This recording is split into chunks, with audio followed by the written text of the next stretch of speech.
ঝটপট অতিথি আপ্যায়নে অথবা বাচ্চাদের আবদার পূরণে বা যে কোনো প্রয়োজনে মাত্র 20 থেকে 25 মিনিটের মধ্যে যদি এত সুন্দর একটা সেমাই পুডিং বানানো যায় তাহলে কেমন হয় বলেন তো। এই পুডিং দেখতে যেমন সুন্দর এবং লোভনীয়, খেতেও ভীষণ মজা। আমার বাচ্চারা তো এই পুডিং খেতে ভীষণ পছন্দ করে। আসসালামু আলাইকুম everyone, welcome to my channel. নতুন আরেকটি রান্নার ভিডিও আপনাদের সাথে শেয়ার করছি।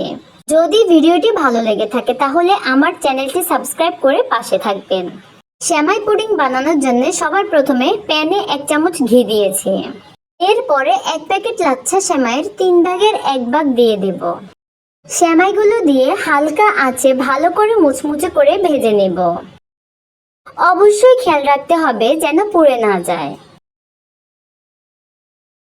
হালকা আঁচে এগুলোকে নেড়েচেড়ে সুন্দর করে বাদামি কালারের করে ভেজে নেব।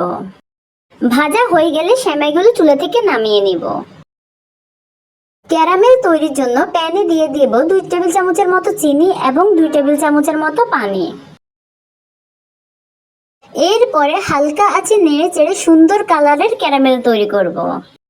এই তো সুন্দর একটা কালার এসে গেছে ক্যারামেলের। এখন এটাকে আমি পুডিং এর পাত্রে ঢেলে নেব। পুডিং এর পাত্রে ঢেলে সেটাকে সুন্দর করে পুরো পাত্রে সেট করে নেব। ক্যারামেল সেট করা হলে সেটা একপাশে রেখে দেব। একটা বাটিতে নিয়ে নেব 2টা ডিম, সামান্য একটু লবণ এবং স্বাদমতো চিনি। যে কোনো মিষ্টি খাবারে সামান্য একটু লবণ দিলে খেতে ভালো লাগে। আর চিনিটা আমি আমার স্বাদ মতো দিয়েছি, আপনারা আপনাদের স্বাদ অনুযায়ী দিবেন। একটা হ্যান্ড উইচ দিয়ে ভালো করে সবকিছু মিক্স করে নিব। ডিম এবং চিনি ভালো করে মিক্স করা হলে তার মধ্যে দিয়ে দেব 2 কাপ পরিমাণ দুধ। দুধ আগেই ভালো করে জাল করে রেখেছি। দুধ দিয়ে আবার ভালো করে সবকিছু মিক্স করে নিব। অবশ্যই ভালো করেই মিক্স করতে হবে। ক্যারামেল সেট করা পাত্রে ভাজা সেমাইগুলো সুন্দর করে বিছিয়ে দেব। সেমাইগুলো বিছিয়ে তারপরে হাত দিয়ে একটু চেপে চেপে দিব।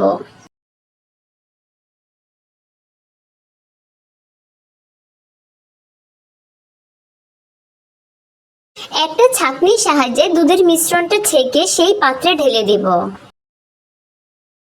দুধের মিশ্রণটা ছেঁকে দিলে ভালো, তাহলে পুডিংটা সুন্দর হবে। পুরোটা মিশ্রণ দেওয়ার পরে সুন্দর করে ঢাকনা আটকিয়ে দেব। একটা পাতিলে পরিমাণ মতো পানি দিয়ে তার মধ্যে একটা স্ট্যান্ড বসিয়ে তার মধ্যে পুডিং এর পাত্রটা বসিয়ে ঢাকনা দিয়ে ঢেকে দেব। প্রায় 20 থেকে 25 মিনিটের মতো জাল দেব। 20 থেকে 25 মিনিট পর ঢাকনা সরিয়ে একটা টুথপিকের সাহায্যে চেক করে নিব যে পুডিংটা হয়েছে কিনা। এই তো পুডিংটা হয়ে গেছে। চুলা থেকে নামিয়ে ঠান্ডা করে ফ্রিজে রেখে দিয়েছি 1 ঘন্টার জন্য। প্রায় 1 ঘন্টা পর ফ্রিজ থেকে বের করেছি। কি সুন্দরভাবে পুডিংটা জমে গিয়েছে। একটা ছুরির সাহায্যে পুডিং এর চারপাশ বাটি থেকে আলাদা করে মোল্ড আউট করে নিয়েছে। মাশাআল্লাহ, কি সুন্দর এসেছে আমার পুডিং এর কালার। দেখতে যেমন সুন্দর হয়েছে, খেতেও ভীষণ মজা হয়েছে। ভিডিওটি আপনাদের কাছে কেমন লেগেছে? যদি ভালো লেগে থাকে তাহলে অবশ্যই বাসায় ট্রাই করবেন এবং ভিডিওটি শেয়ার করবেন। ধন্যবাদ।